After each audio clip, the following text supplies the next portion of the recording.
வணக்கம் கோ temple viewers, எல்லாரும் எப்படி இருக்கீங்க? இன்னைக்கு நாம் இருக்கிறது தென்காசி மாவட்டத்தில் இருக்கிற தோரணமலை என்ற அருமையான முருகன் மலை இருக்கு. முருகன் கோயில் இந்த மலைக்கு மேலே இருக்கு. தோரணமலையில் முருகன் ஒரு குகைக்குள்ளே அமைஞ்சிருக்காரு சுயம்புவாகவே. இந்த தோரணமலைக்கு போகணும்னா ஒரு 1200 படி ஏறி மேலே போய் முருகனை தரிசிக்கணும். நாம் இன்னைக்கு இந்த தோரணமலையை தான் நம்ம தரிசிக்க போகிறோம்.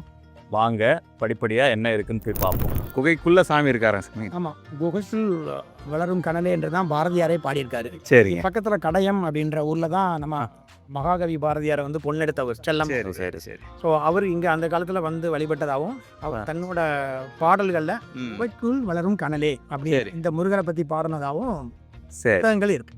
Okay okay. குழிகள் இது மலை தான் இருக்கு. ஓ, சித்தர்கள் மருந்த அரைச்ச குழிகளா? இந்த மாதிரி அவங்க அந்த காலத்தில் இதுதானே ஒரு கல் வச்சு தானே அரைப்பாங்க. அது மாதிரி குழிகள் இங்கே ஒன்று இருக்குது. வாங்க இன்னொரு இடத்துலையும் பாருங்க. இந்த திருக்கோயிலை பற்றிய முழு விவரங்களை தெரிந்து கொள்ள எங்களுடைய கோ டெம்பிள் யூடியூப் சேனலில் பாருங்கள்.